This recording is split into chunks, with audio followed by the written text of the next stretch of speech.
Alright, welcome back to the garage. Today's a big day for the Foothills Trail hiker. Big day. What's big about it? What's in the back of this truck. A little backstory on why this is an important day for me. My father was an old school tool and die maker. He worked for 28 years for a company as a tool and die maker and a machinist. He retired from there, started his own business. And even before he retired, in the basement of our home, he had a machine shop going down there. And Bridgeport and a lathe and drill presses and all that stuff. And so I grew up with the smells and the sounds and the shavings, and I've got scars on me where I've cut myself in the machine shop, and I just loved it growing up. That I was always in an environment where, we just made everything. When something had to be done or we didn't have a special tool, it always seemed like the old man could just go down there and get on the lathe or get on the Bridgeport and just make whatever it was that we needed. Well, my father passed away a couple of years ago, and after probate and all that was settled, all the machine shop, all the tools and the tooling, all that was inherited by his widow, who promptly put it up for sale. So not being able to have access to the things that I was spoiled to having all those years has been difficult, to say the least. It's bad enough you lose your father, but then the things about him that you loved are gone also. So like even now in my little garage shop here, there's many times that I'm just like, oh man, if I just had a lathe, just a little lathe, I could get over here, I could just make this, I could turn this down, I could cut threads and solve my problem. Or if I could just mill a slot in this, it would solve my problem, because I grew up thinking that way. So the past year's been difficult getting used to just having to use a file and a grinder and just get by, So what brought about the change? For years I've wanted what's in this box. For years, probably 20 years or more, that I wanted something like this on a workbench that I could use when I wanted to, drill and tap a series of holes, or mill, or do some little small lathe work. Well, this past weekend, an old friend of mine passed away, and he was just a few years older than me. I'm 48, fixing to be 49, and he was 53. We worked together for a few years, real good guy. And so I went to his funeral, and there was my friend laying in that casket. And I just, realized that if you're ever going to have anything in this life, you better do it now, because you might be gone tomorrow, might be gone next year, and we tend to get into that mindset of, well, when the house is paid for, I'll splurge and get that, or when my kids are grown, then I'll do that. And you might be like him. I might be like him. Get up one day and start coughing, and or find a lump, or have a heart attack, or whatever. So, looking at my friend in that casket, I said, I'm not going to wait for this thing that I want. I'm just going to bite the bullet and make it happen. And so, made a few phone calls and talked to these good folks, and got me a Smithy. I know it's not the greatest machine in the world. It's not a Bridgeport. It's not a standalone lathe. I know that. A lot of true machinists don't like them, and they talk bad about them. But I guess it would be like if you gave a Swiss Army knife to a surgeon and told him to operate, he would be like, oh no, I can't do that. I have to have a special scalpel or a special clamp. Everything had to be special. Well, it's the same thing with an experienced true machinist. They want a machine for each job because it does it better.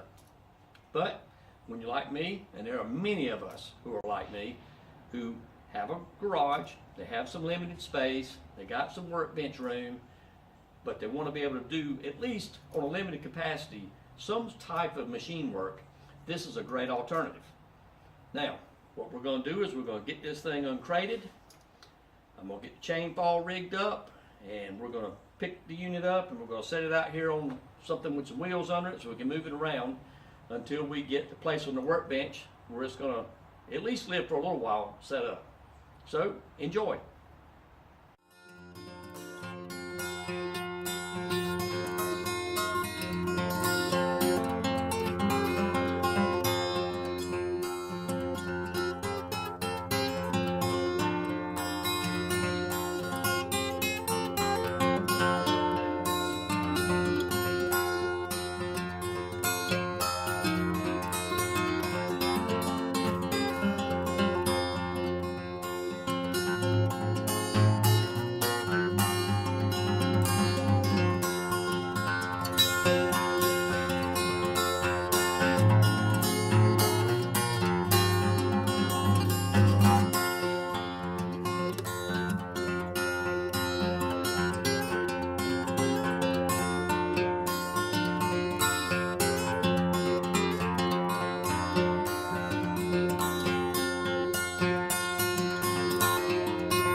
after about 10,000 screws and angle brackets and nails and boards, we've gotten it down to this point. Whew. All right, so let's uncover the plastic and see what's under here. Watch the plastic not want to come off. All right, you're here for the unveiling.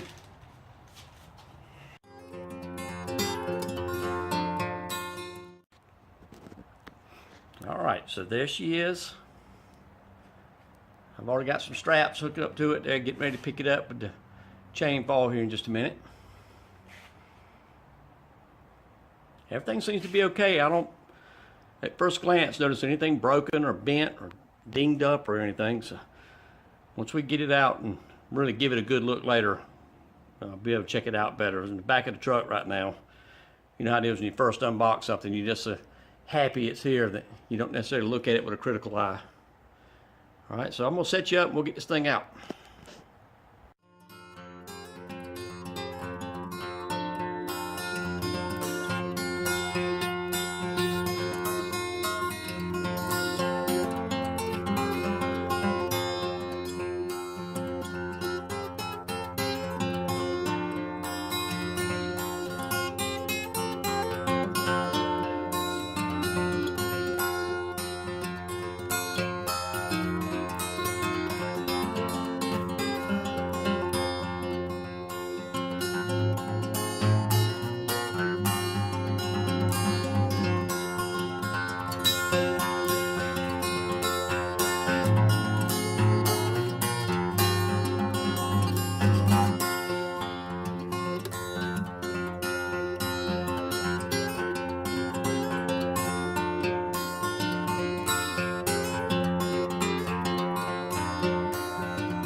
That wasn't easy.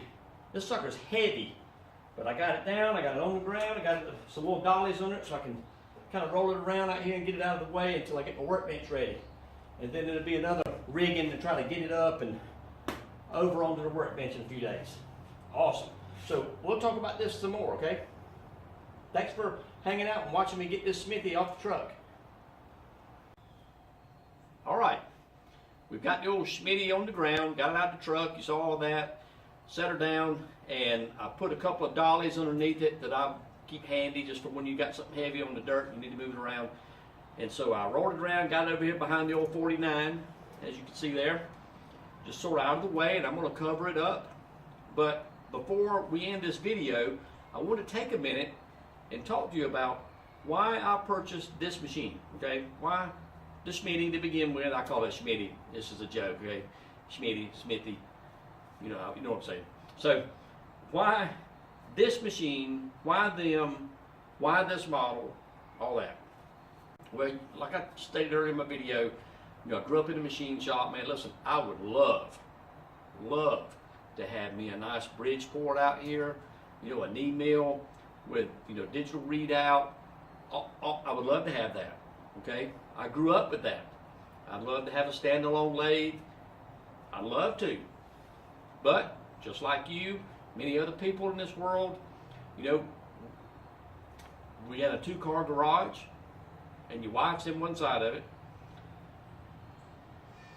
There's not room for it. All right, so Mrs. Foothills Trail Hiker come pulling into her garage spot back here, and I had to like stop recording and hug her and help her get her bags out of the car and all that, and take care of Mama.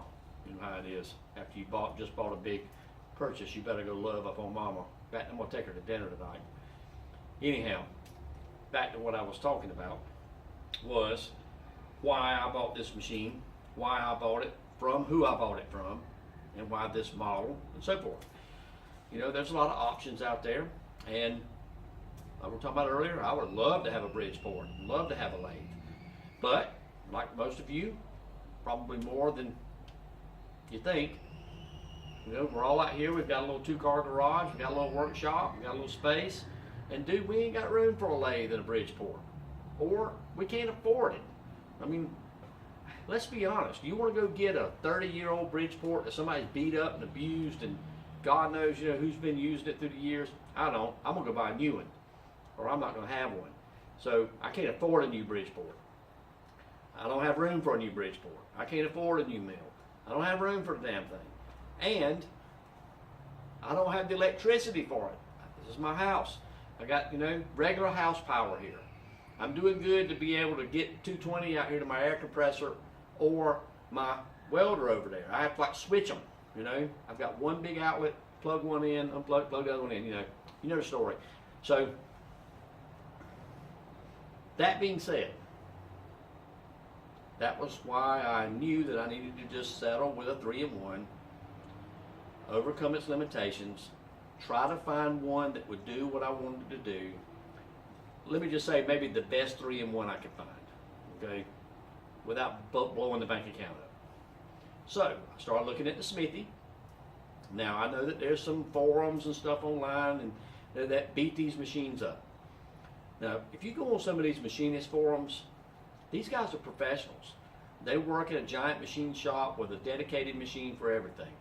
They're going to beat these machines up for 2 reasons, primarily. You know, number one is, they like a dedicated machine for everything. It's going to do better. It will. It's going to do better. And number 2, they don't want someone putting a machine on their bench and possibly doing the kind of work they can do. Okay? Think about it. Okay, so why did I pick this model then? Okay? They sell 18 different models. You know, they got the little Midas machines. They've got the regular Granite in the 24 and the 40. They've got the Granite Max in the 24 and the 40. They've got the iMax, and they've got some other big monster, whatever, iMax Super Deluxe. I don't know, I can't remember the name of it now, but you know what I'm talking about. So I have had success in my 48 years of being me, almost 49 now, of buying not the most expensive model and not the cheapest model. Get the one in the middle. I think if you get the cheapest, you're buying garbage, and if you buy the most expensive, you're buying bells and whistles and a name. So that's what I did on this. I bought the middle. I didn't get the regular Granite. I got the Max because it had another half a horsepower on the motor, 2 horsepower.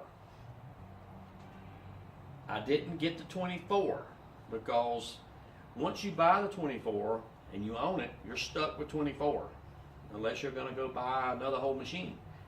So why not spend the extra? You're already spending, you know, $3,200 for a 24, and you can $3,600 you get the 40. May never use that part of the table down there. I may never use it. But if you need it, you can't stretch the friggin' machine out. Okay, they don't make a machine stretcher. So you're stuck with 24 if that's what you get. That's it. That's your limits. But if you get the 40, it's available. It's there. It's only a few more dollars. I mean, granted, if you're already spending 32, what's another $400 or $500 going to cost you? At least you got it. you got the room if you need it. So that's why I went with the 40.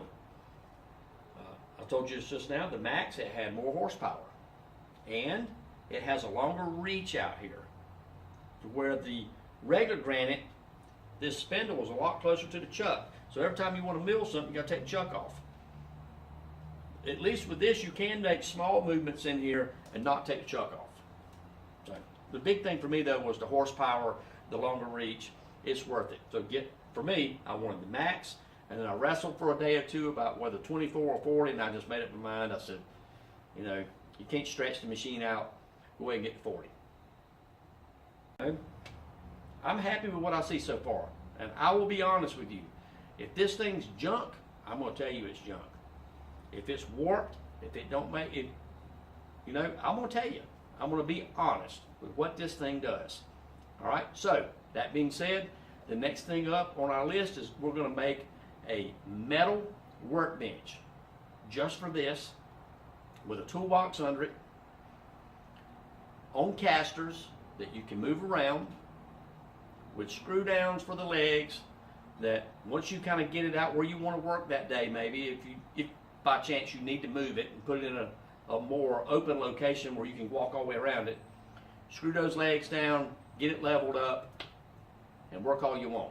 And if you need to move it back in your little cubby hole when you're done, unscrew them, move it back. So that's coming up next. So you want to stay tuned for our series on this old Smithy 3-in-1 1340 Max. All right, so one more thing before we're done with this video. You know, Smithy wants to sell you the little black cover with their name wrote on it, so that you can keep your machine covered up. That's awesome. I like that, but I wasn't going to, you know, spend whatever it was they wanted for their little cover with a name on it. Guess what? The machine comes with a cover. When you uncrate it, it's covered up in this nice big sheet of thick plastic. It's plastic. Who cares? What do you think the black one is? And you take this thing and you can cover your machine back up when you're going to be out here grinding and throwing dust or metal chips in there, whatever you don't want to settle on your machine. So here we go. Let's cover it up.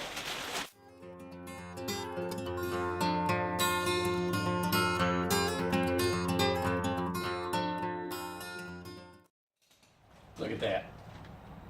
Came with a cover. Ain't that great?